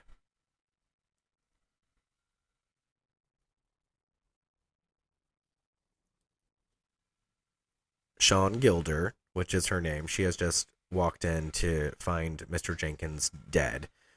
And now we get like a little baby chase sequence. Like the door slams and Mikey comes out from a fucking secret passage behind the bookshelf and he has a slingshot with marbles, the marbles from the marble game in her classroom, and he's shooting them at her. And apparently they're really painful because she is reacting like it hurts when they hit her. This is my favorite scene in the movie. What do you want, Mikey? I want to thank you, Miss Gilder. Oh my God. I learned a lot. But would you teach me one more thing? What? How to die.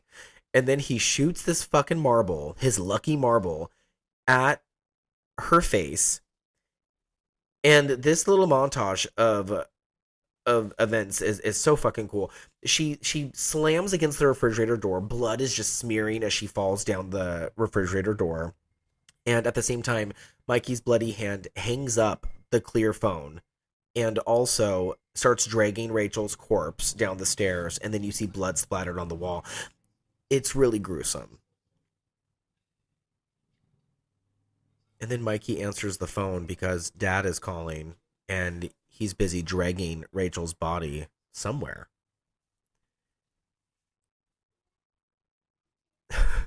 Yeah, Mom's here. Fuck me, dude.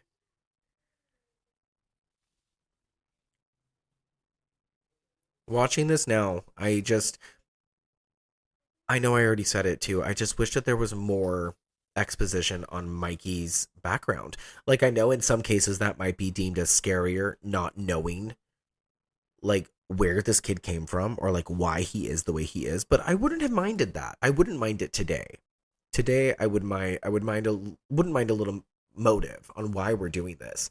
Like, are we just destined to kill all of our foster family members for some reason or another? I forgot about this fucking neighbor girl. Okay, so he's taken a bath to get all the blood off of him. And now he is back next door trying to win Jesse's heart, figuratively speaking.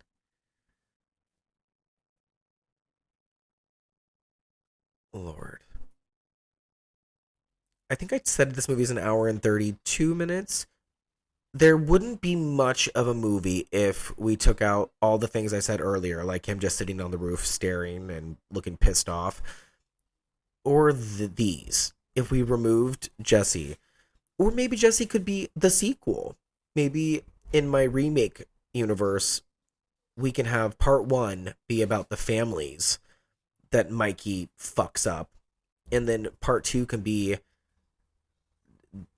the little version of you. Because that's what it reminds me of. Why don't you love me anymore?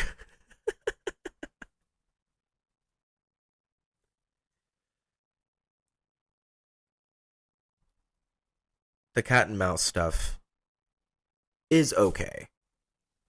I'm glad that it's nighttime again. I'm looking outside right now, and it looks as if it's going to rain tonight. It rained yesterday, and there was another leak in my ceiling. I think we probably have like 7 or 8 episodes prior to this one where I have mentioned the leak in our ceiling and how it has never been fixed, essentially. So I hope it doesn't rain, because I'm not going to be here soon. I have to leave for work. Oh, I love the delivery of the line. I'm going to get you, you little shit. So while I don't necessarily need her in this movie, I do love that part. And I do love that she fights back. She does kind of give us Final Girl here in these last few minutes because she is fighting for her life. This little boy is wielding a fucking bow and arrow. And he's done the Mark Wahlberg thing. He's done the thing where he takes his photo and puts it on a picture of her so it looks like they're together. Okay, he shot the arrow. It shot her in the chest. And now I think it's supposed to be in her head, right? It's right above her head. Yep, that was true. Okay. Dude, this kid's got a good arm. Like, he's very athletic.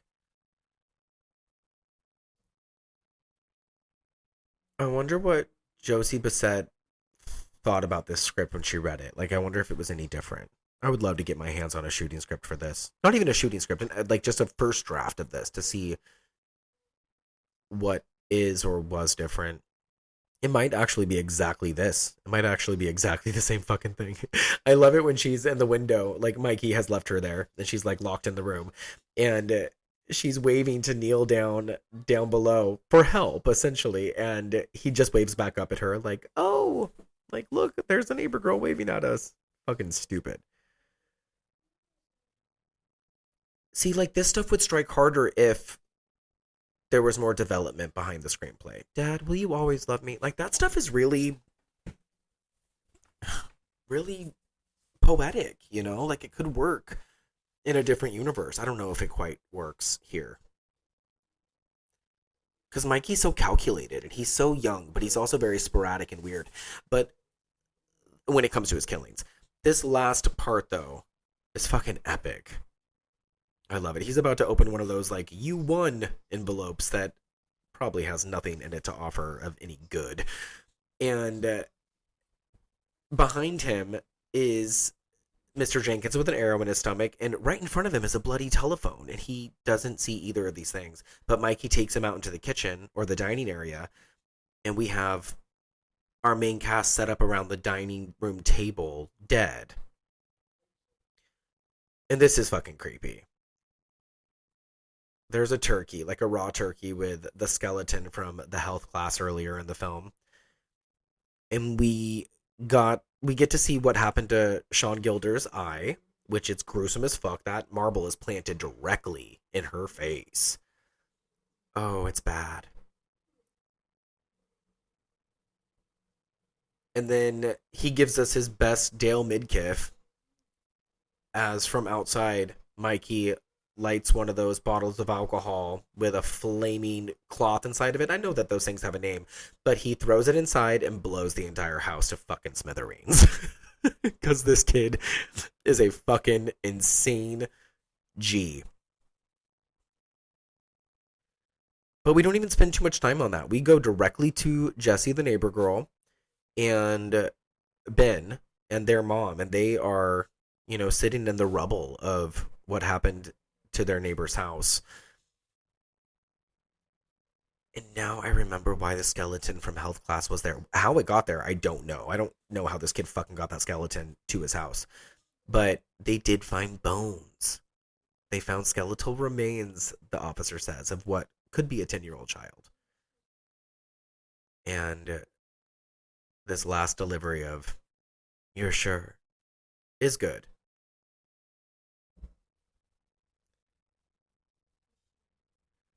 And then we fade to black. And you think it's over, and it could be over. It could have been over, and I would have been fine. But of course, we have to set it up for a sequel that we never get. We are led to believe that a little boy is here to be adopted by a new family. We're calling him Josh, weirdly enough. And he has amnesia, doesn't remember his name, so that's why they gave him this one. And let's bring him in. But also, let's remember that he has a traumatic past that we're aware of, but also that we don't know about. We don't know much, but here's a list of what he needs. Is basically what they're telling him here. Try your best. And again, this couple has been praying for a kid for a long time. And so the cycle is about to start all over again. They introduce Josh, who is actually Mikey, and he gives us his best delivery of, "Are you my new mommy and daddy?"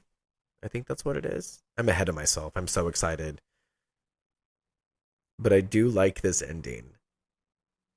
And they're so eager and so excited. God, these parents are good actors too. And the way Brian Bonsall comes in is so sweet and so cherubic. "Are you going to be my new mommy and daddy?" And then it ends. And we get that wonderful score to close it out. And wow, Mikey, I feel like it was a little longer than I remember it being. But it was good. I think on a scale of 0 to 5, 5 being great, 0 being the worst, obviously, I would give this a solid 3. And the 3 is really for the nostalgia factor. And that's with a lot of the movies that I watch.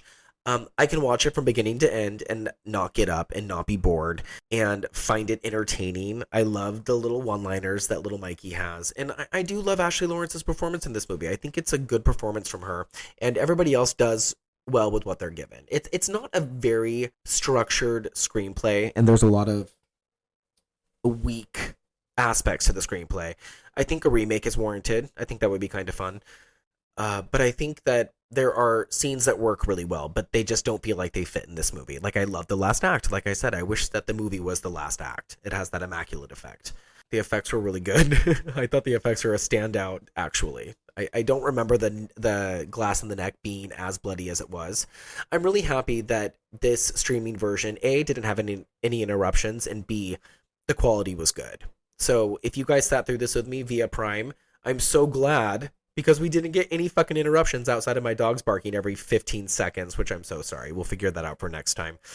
But maybe I won't be in this exact location next time when I do an episode. So let's see. If you watch this with me, I would love to hear your thoughts. Go ahead and leave me some comments. Shoot us an email. We are still at thegorygaze@gmail.com. You can find me at Stantastica on Instagram. Alex is my _horror_lovin_boyfriend. Lovin is Luvn. Yeah, feel free to reach out if you have any recommendations on movies that you want to hear an audio commentary from my perspective. Let me know. And I will be back soon, I think. I don't know about Alex, but I should be. Take care for now, you guys. This was fun, and I'm glad that I made some time for this because I missed it. I missed you. That's all. Stay gory. Stay gay. Bye.